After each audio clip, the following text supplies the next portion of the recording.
Hi guys and welcome to another video. So in this video I'm going to talk about indexing in Python. So this is a topic about indexing which is usually very interesting because Python has this awesome functionality when it comes to arrays and lists. So let's talk about this. So to get started we need to create a list. So we're going to do the usual, which is to create a numbers list with 10 numbers. So very interesting. So let's say that I want to print numbers. So if I run this, I should see all those numbers. So let's say that I only want to have access to a chunk of this list.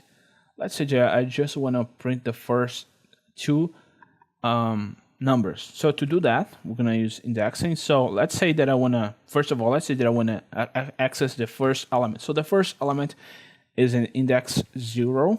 Okay, so this is the first element. Let's just change this a little bit. So to 20, and the increase will be by 2. So let's say that I wanna print the first element of this list, which is the number 3 array. So if I want to access the second, would be the one at the index 1. So this is one way to do it. But let's just say that I want to access a chunk of this list. So if I want to access the first two numbers, I could do from 0. Okay, starting from 0, I put a column and I put the number, the target, which is 2. So if I type this and I run this, I should see the first two numbers. Okay, so this is the starting index, this is the end index. So this is how you could print the first two numbers, okay, or items of a list. So if I wanna, I could do this, or I could hide the first index. If I run, the output is the same. So this is how you could access the first two numbers. If I want to access the 5, the first 5 numbers, I could do this. And if I want to access the first 20, I think I don't have. So actually it doesn't throw an error. Let me pass a very large number.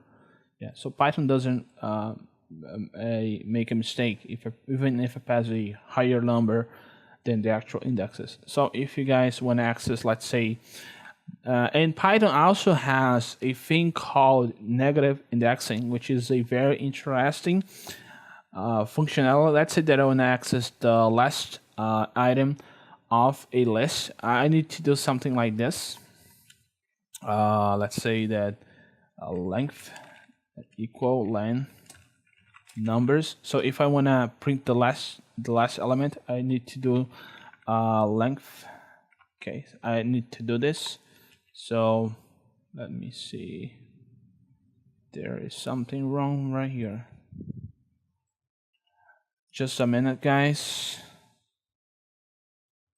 Okay, -1. Okay, so now I could print the last element of this function, actually this list. So to do that, I need to use this complicated function that I need to take the maximum, the length, and subtract 1, and that would be the last elements. If I want to access the previous to the last one, I would do this. So this is kind of troublesome, but if you use negative indexing, which I would only do -1.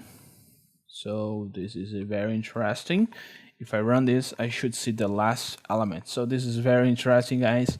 Very interesting stuff. So thank you for watching this video. I hope you enjoyed, and see you guys next time.